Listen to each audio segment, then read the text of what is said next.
इस रद्द करके जिस कुर्सी पर बैठेगा हम उस कुर्सी में आग लगा देंगे।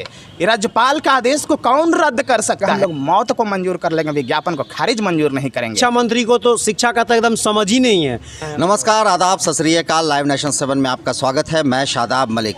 अभी हम लोग बिहार के पूर्व मुख्यमंत्री जीतन राम मांझी के जनता दरबार में हैं और यहाँ जो बिहार का अहम मुद्दा है, छात्रों का मुद्दा, उस मुद्दों को लेकर कुछ छात्र पहुँचे हैं। ये STET के मेरिट लिस्ट के परीक्षार्थी हैं और ये लोग अपनी मांग लेकर पूर्व मुख्यमंत्री जीतन राम मांझी से मिले और उनसे क्या कुछ इनकी बात हुई है, हम इनसे जानते हैं। सबसे पहले लाइव नेशन को तहे दिल से शुक्रिया। सर, मेरा नाम अनिल है, मैं स्टेट का अभ्यर्थी हूँ। ये मेरे मित्र हैं ओम प्रकाश जी, ये भी स्टेट के अभ्यर्थी है। अर्जुन जी है स्टेट के अभ्यर्थी। हम लोग तीनों आज जीतन राम मांझी जी से मिलने आए थे, अपने दुखड़ा को सुनाने आए थे। साहब, सबको पता है, देखिए ना, ये विज्ञापन है। 2019 में विज्ञापन निकला था शिक्षक भर्ती परीक्षा का, जिसका नाम रखा गया था स्टेट 2019। स्पष्ट रूप से इसमें चयन की प्रक्रिया वर्णित है। देखिए ना, चयन की प्रक्रिया। इस विज्ञापन के आधार पर हमने फॉर्म भरा था। जब हम फॉर्म भर रहे थे महोदय, लिखा हुआ था कि क्या आप मेरे विज्ञापन के शर्तों से सहमत है? हमने कहा था कि यस। हम फॉर्म भरे। फॉर्म के बाद 4 बार परीक्षाएं हुई। उस कोरोना काल में हम परीक्षा देने गए महोदय, जिस दिन 1 लाख केसेस प्रतिदिन आ रहे थे, सितंबर 2020 में। और आप विज्ञापन को रद्द कर देंगे? हमने विज्ञापन के आधार पर अपने ज़िंदगी के बेहतरीन 2.5-3 साल दे दिए। हमने विज्ञापन के आधार पर 500 रुपया दिया था। हमने विज्ञापन के आधार पर नौकरी छोड़ करके तैयारी की थी। मैं खुद NIT से पढ़ा हूँ, मैं नौकरी करता था, उसको छोड़ करके मैंने तैयारी किया था कि बिहार सरकार में गरीब बच्चों को पढ़ाने का मौका मिलेगा, सेवा करने का मौका मिलेगा। लेकिन क्या हुआ? इस विज्ञापन को, यह राज्यपाल का आदेश है, ये राज्यपाल का आदेश को कौन रद्द कर सकता है? कौन रद्द करके रह जाएगा इस धरती पे? जो इस रद्द करके जिस कुर्सी पर बैठेगा हम उस कुर्सी में आग लगा देंगे। तो आखिर ये किस आधार पर रद्द कर दिया? बिना तथ्यहीन आनंद किशोर सर जी, जो बिहार स्कूल एग्जामिनेशन बोर्ड के चेयरमैन हैं, उनका 15 मिनट का वीडियो है। आप वीडियो सुनिए महोदय, आप वीडियो सुनिए पत्रकार भाई। आप उसमें स्पष्ट रूप से सुनेंगे कि इसकी चयन प्रक्रिया क्या है। बताइए, चयन की प्रक्रिया कभी बदलती है?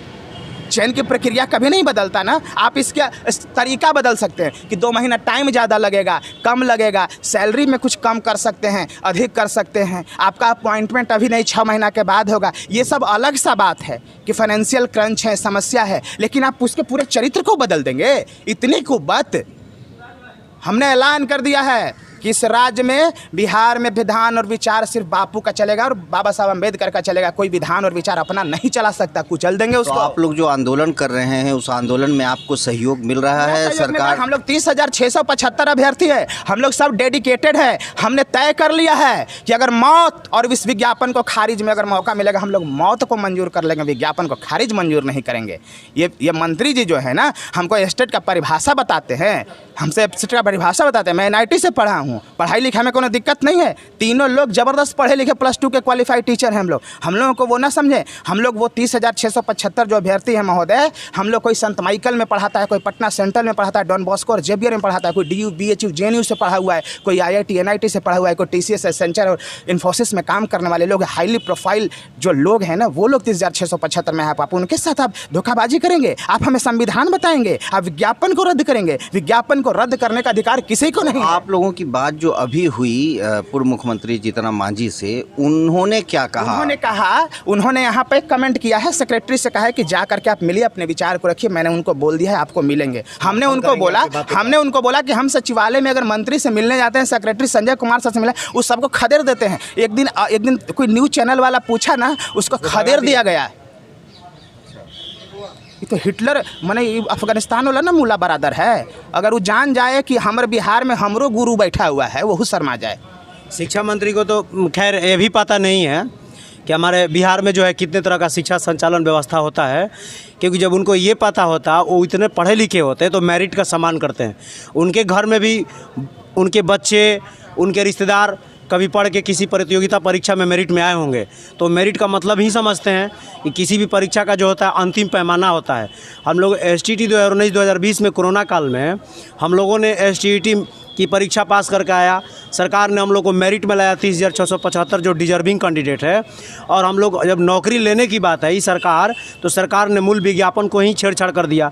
सुप्रीम कोर्ट का आदेश है कि मैच के बीच में खेल के नियम नहीं बदले जाते हैं। इलाहाबाद हाई कोर्ट का आदेश है, यानी कि अभी आप लोग देखे होंगे कि अभी जोधपुर हाई कोर्ट का अभी निर्णय आया है सवाल पूछा गया कि 23 अंक वाले मैथमेटिक्स कैसे पढ़ा सकते हैं, 40 अंक वाले साइंस कैसे पढ़ा सकते हैं। मैथमेटिक्स पढ़ाने के लिए तो टैलेंट की ज़रूरत है, और हम लोगों ने मेहनत करके 140 नंबर परीक्षा में अंक ले आए, और 150 में हम लोग मेरिट में आए। हम लोग इतना टैलेंट, इसमें जितने भी विद्वान शिक्षक है सब कहीं ना कहीं अच्छे इंस्टीट्यूशन में, स्कूल में पढ़ा रहे हैं, फिर भी सरकार जो है नॉन मेरिट और मेरिट को बराबर कर रही है। क्या विजय चौधरी सरकार सावधान 22 पसेरी वाले हालत कर। बिल्कुल, सरकार जो है 22 पसेरी वाली है, और शिक्षा मंत्री को तो शिक्षा का तो एकदम समझ ही नहीं है।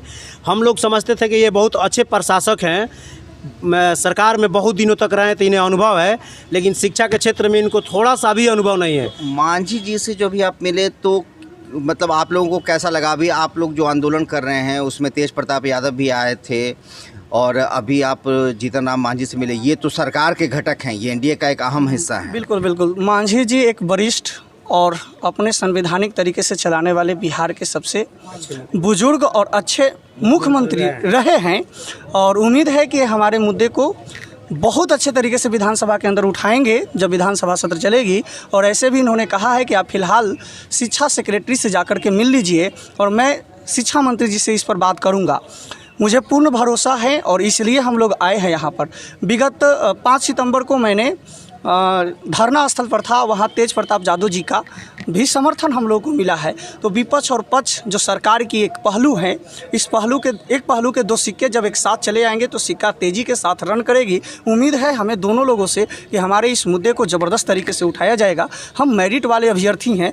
हम लोग जब निजी संस्थानों में पढ़ाते हैं तो हम लोग को पेमेंट किया जाता है। जब हम लोग क्वालिफाइड नहीं होते तो निजी संस्थान वाले हमें कैसे सेलेक्टेड करते, कैसे हम लोग को पढ़ाने के लिए रखते? सरकार सरकारी संस्थानें चलाती है जहां संविधान के अनुच्छेद 24 का पालन होता है, निःशुल्क शिक्षा और अनिवार्य शिक्षा का। हम लोग वहां भर्ती होकर के समाज के अंतिम पंक्ति में बैठे वैसे लोगों को पढ़ाना चाहते हैं जो अभी भी शिक्षा से वंचित हैं। आप लोगों को क्या लग रहा है कि अब तो ये बात आप लोगों ने पूर्व मुख्यमंत्री जीतन राम मांझी तक पहुंचा दी है, आपकी आवाज़ लगातार मीडिया में भी आ रही है, हम लोग भी आपकी आवाज़ उठाने की कोशिश कर रहे हैं, ऐसे में अब जो आप का मतलब दूसरा आप लोगों का स्टेप क्या होगा? अब हमें लगता है कि विज्ञापन का पूरा पालन होगा और हमें न्याय मिलेगी।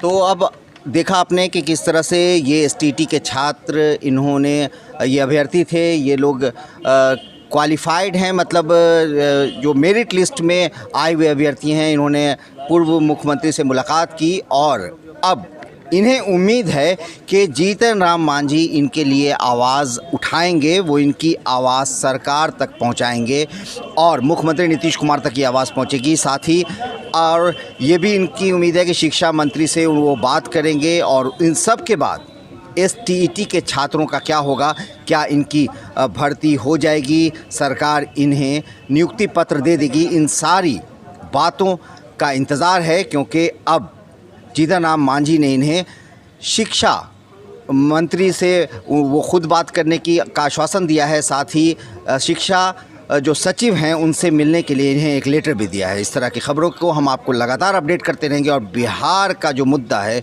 उसे हम लगातार उठाते रहेंगे। इस तरह की खबरों के लिए बने रहिए हमारे साथ, देखते रहिए हमारा वीडियो। अगर आपको हमारा वीडियो पसंद आता है तो हमारे चैनल को ज़रूर सब्सक्राइब करें। अगर आप फेसबुक के जरिए देख रहे हैं तो पेज लाइक करना ना भूलें, साथ ही हमें ट्विटर हैंडल पर फॉलो ज़रूर करें।